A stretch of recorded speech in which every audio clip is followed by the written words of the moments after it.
Texas, Mississippi, Moses, and the obstacles in your life. We're here for Connections today.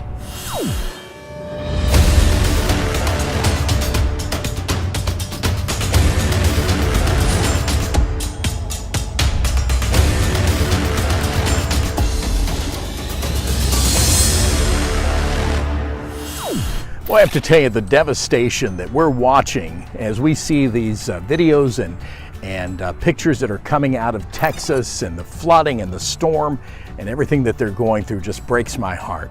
I hope that you are joining us during this time of crisis in that state, wherever it is that you are, and praying for those in Texas. But in watching these videos and these news reports that are coming out of Texas, I'm reminded of several years ago when Katrina hit the Gulf Coast.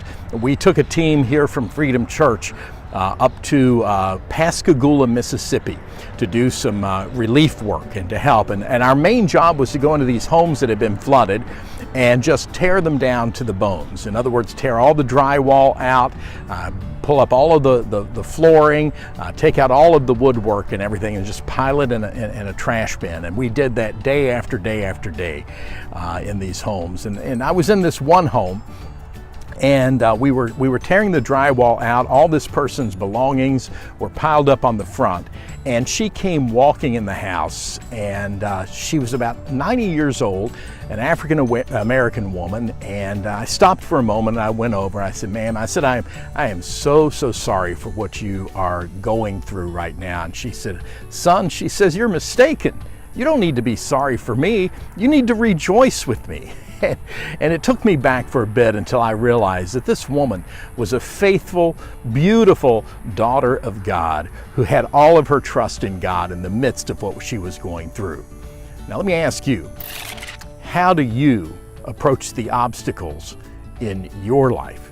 Now, there's no doubt that many of you that are watching this, including myself, have been going through some things right now that just seem like these huge obstacles to your dreams, obstacles to what you thought life was going to be like during this particular day and time. And you feel somehow that maybe you're thinking, "Oh my gosh, I'm being punished for what I've done wrong," or maybe God is not hearing my prayers because I'm crying out to Him day and night. Take this circumstance away from me. I'm not happy. And we forget that God is not in our life for the purpose of our happiness. In fact, it's an insult to God to think that His job is to make us happy.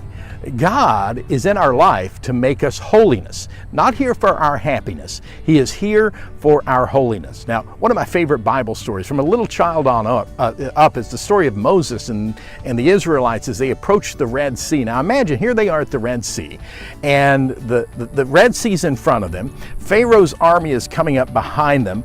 They're not in a win-lose situation. They are in a lose-lose situation. They're either going to be killed by Pharaoh's army or they're going to drown. Those are the only two choices that they are left. And yet God intervenes in their life. So let me give you three things that I want you to think about in facing your obstacle. The first one is to accept the fact that obstacles are a part of life. It's as simple as that.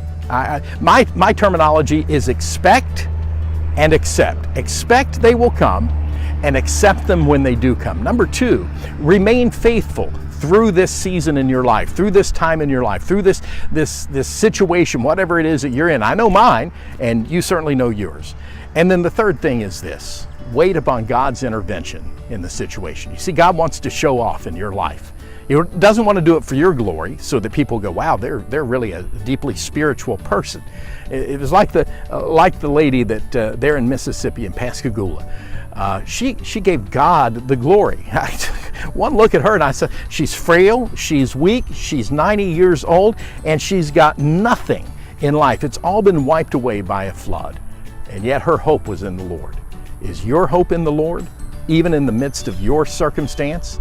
Chances are it's not nearly as big as the circumstance that the lady in Mississippi was in, or our neighbors in Texas are in right now.